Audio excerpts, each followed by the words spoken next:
In unit number 2। तो आप unit number 2 के बारे में थोड़ा सा जान लेते हैं पहले, उसके बाद हम इसका नंबर 1 टॉपिक स्टार्ट करेंगे। सो यूनिट 2 जो है वो आपका कवर करता है ऑर्डिनरी डिफरेंशियल इक्वेशन पार्ट 2, यानी कि थोड़ा सा एडवांस। अब यहाँ पे थोड़ा सा एडवांस है, यानी कि थोड़ी सी ज़्यादा चीज़ें आपको याद रखनी पड़ेंगी। नंबर 1 टॉपिक इसमें है सेकेंड ऑर्डर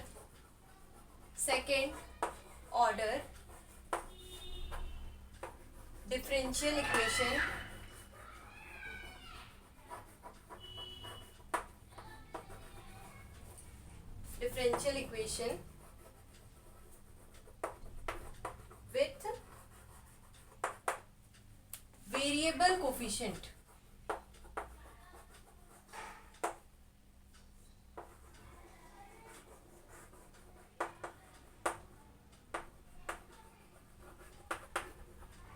ये आपका नंबर 1 टॉपिक है, second order differential equation with variable coefficient. So second order differential equation with variable coefficient का तो जो मेथड है ये आपका 3 मेथड से सॉल्व होता है, यानी कि ये आपके पास इक्वेशन है। अब इस इक्वेशन में आपको समझ में आ रहा होगा टॉपिक का नाम क्या है, सेकेंड ऑर्डर डिफरेंशियल इक्वेशन।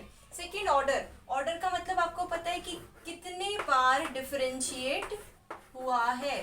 तो यहाँ पे कितने बार डिफरेंशिएट हुआ होगा, 2 टाइम्स डिफरेंशिएट हुआ होगा, that is why the order is second. इसीलिए इस इक्वेशन का नाम है सेकेंड ऑर्डर डिफरेंशियल इक्वेशन। अब डिफरेंशियल इक्वेशन सेकेंड ऑर्डर की है, लेकिन विथ वेरिएबल कोफिशिएंट। कौन से कोफिशिएंट इसके साथ होंगे, वेरिएबल कोफिशिएंट इसके साथ होंगे। जब इस टाइप की इक्वेशन होगी, आपको कुछ याद आ रहा है यूनिट 1 में विथ वेरिएबल कोफिशिएंट आपने क्या सॉल्व किया है? यस, होमोजीनियस मेथड से आपने इस टाइप के क्वेश्चंस को सॉल्व किया है। लेकिन होमोजीनियस मेथड के क्वेश्चंस बहुत ज़्यादा लेंथी भी हो जाते हैं, तो उनको ही थोड़ा सा और कम लेंथ में करने के लिए ये और डिफरेंट मेथड्स आए हैं।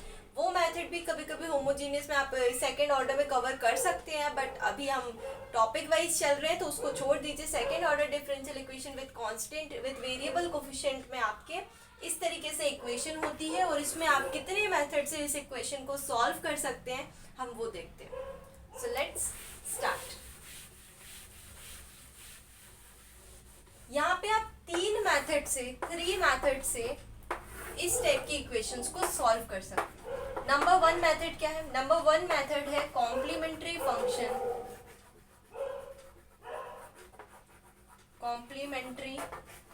फंक्शन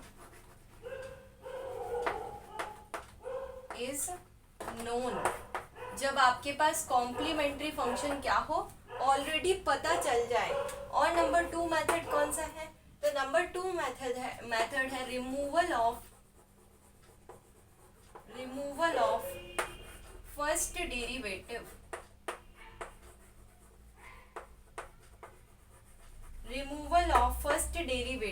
अब सेकेंड जो मेथड है removal of first derivative method, इसी को ही एक और नाम से जाना जाता है, वो क्या है?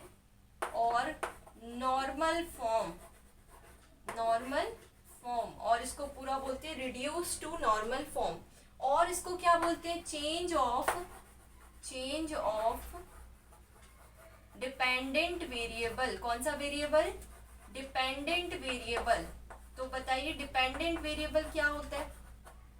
अगर लिखा है dx अपॉन dy, तो x क्या है और y क्या है?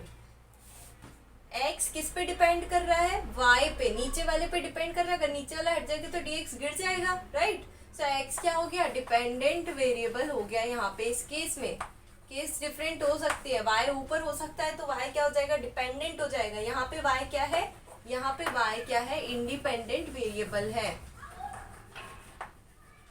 तो आपको एक चीज समझ में आ रही है कि इस वाली मेथड में लिखा है चेंज ऑफ डिपेंडेंट वेरिएबल, यानी यहाँ पे डिपेंडेंट वेरिएबल को चेंज करना है। और थर्ड मेथड आपका कौन सा है? Change of independent variable.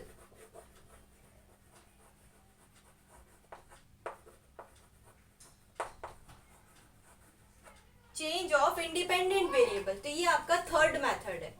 अब ये टॉपिक, इस टॉपिक में ये 3 मेथड्स हम पढ़ेंगे। इस 3 मेथड्स के बाद हम चलेंगे सेकंड नंबर के टॉपिक पे, तो हम वो भी देख लेते हैं। क्योंकि हमारी फर्स्ट क्लास है यूनिट 2 की, तो हम इसका ओवरव्यू देख लेते हैं। आप लोग लिखते चलिएगा साथ में। नंबर 2 टॉपिक में आपको पढ़ना है method of variation of parameter. Number 2 topic में आपको क्या पढ़ना है? Number 2 topic will be method of variation of parameter. Method of variation of parameter भी आपको सेकेंड ऑर्डर की इक्वेशन में ही पढ़ना है, क्योंकि सेकेंड ऑर्डर के ही क्वेश्चंस आपको बनते हैं, और डीके जैन की जो बुक है उसमें भी सेकेंड ऑर्डर का ही आपको दिया हुआ है। थर्ड ऑर्डर का हम बहुत पहले जो सिलेबस चलता था उसमें method of variation of parameter third order में भी सॉल्व कराते थे, बट आपकी बुक में ही जब सेकेंड ऑर्डर का है तो आप उसी को ही कवर करो, और आपके सिलेबस में भी स्पेशली मेंशन नहीं किया हुआ है कि थर्ड ऑर्डर का पढ़ना है, तो आप इसमें ज़्यादा नहीं दिक्कत होगी, तो आपको सेकंड ऑर्डर का ही इसको पढ़ना है। अब method of variation of parameter का टॉपिक भी हम देखेंगे, तो ये आपका सिर्फ एक ही मेथड ही है, सिंगल मेथड है, तो you have to solve this method also. And number 3 topic आपका है power series method. Number 3 topic क्या है आपका? Power series method. Power series method में आपको जरूर 2 चीजें पढ़नी है। एक तो आपको पढ़ना है बेसल्स टाइप की इक्वेशन। क्या पढ़ना है? Bessel's type equation. और दूसरा क्या पढ़ना है आपको? Legendre's type equation. Legendre's type equation. तो एक आपको पढ़ना है बेसल्स टाइप इक्वेशन और एक क्या पढ़ना है? लेजेंड्रीज टाइप इक्वेशन। अब इसमें भी हम पॉइंट्स निकालते हैं, पॉइंट्स फाइंड आउट करते हैं, सिंगुलर पॉइंट फाइंड करते हैं, ऑर्डिनरी पॉइंट फाइंड करते हैं, and then we will identify the equations की बेसल्स है कि लेजेंड्रीज है। ऐसे ही फिर हम उसका अलग अलग मेथड होता है, ये भी टॉपिक हम कवर करेंगे, तो तब आप इसको समझ जाएंगे। नंबर 3 टॉपिक आपका ये हो गया। नंबर 4 टॉपिक में आपको क्या करना है? नंबर 4 टॉपिक में आपको पढ़ना है लेजेंड्रीज polynomial. Legendre's polynomial. Legendre's polynomial क्या होता है? बेसिकली लेजेंड्रीज इक्वेशन का ही सॉल्यूशन होता है। सॉल्यूशन में कुछ pn टाइप का फंक्शन होता है, and that is known as Legendre's polynomial. Legendre's polynomial के इस टाइप के मेथड में आपको किस टाइप के क्वेश्चंस आते हैं? इसमें आपको प्रूफ करने के क्वेश्चंस आते हैं, जैसे कि एक फॉर्मूला है रॉड्रिक्स फॉर्मूला, वो इसी में ही आता है, तो वो pn ऑफ x का फॉर्मूला होता है, उसको प्रूफ करना होता है, बहुत लेंथी उसका डेरिवेशन होता है, तो वो पूरा प्रूफ करना है। रेकरेंस रिलेशंस होते हैं, वो आपको सॉल्व करने होते हैं। क्वेश्चंस भी आप आ सकते हैं, तो जब हम इस टॉपिक को कवर करेंगे तो वो भी आप देख लीजिएगा। नंबर 5 टॉपिक आपका है vessels function. Vessels function and its properties.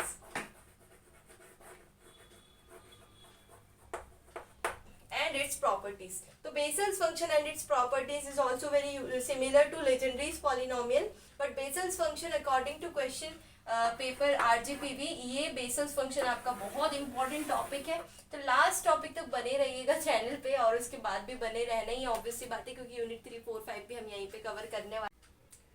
So in today's video हमने अभी तक सारी यूनिट 2 का पूरा ओवरव्यू देख लिया है, कौन से टॉपिक्स हमको पढ़ने हैं वो देख लिया। नंबर 1 टॉपिक हमारा रहेगा when CF is known, second order differential equation with constant coefficient में नंबर 1 टॉपिक रहेगा व्हेन CF इज नोन। तो इसको मैं पढ़ाऊंगी आपको स्टार्टिंग से कि केसेस कैसे आएंगे और वो केसेस कैसे अप्लाई करना है, जब केस आएगा तो यू की वैल्यूज क्या रहेंगी, ये हम नेक्स्ट वीडियो में कम्प्लीटली स्टार्ट करेंगे, उस पर 2-3 क्वेश्चन कर लेंगे, और then we will go to the further topic. तो आपको इतना समझ में आ गया होगा, क्योंकि ओवरव्यू समझना बहुत इंपॉर्टेंट है, तो हमने इस वीडियो में ये समझा है। वीडियो बहुत ज़्यादा लेंथी हो जाएगी, इसीलिए हम इस टॉपिक को नेक्स्ट क्लास में कवर करेंगे। Thank you so much for watching this channel, and if you have some friends that they are not getting the things, तो उनको आप ये चैनल शेयर कर सकते हैं ताकि वो लोग भी समझ सके। Thank you so much for watching this video.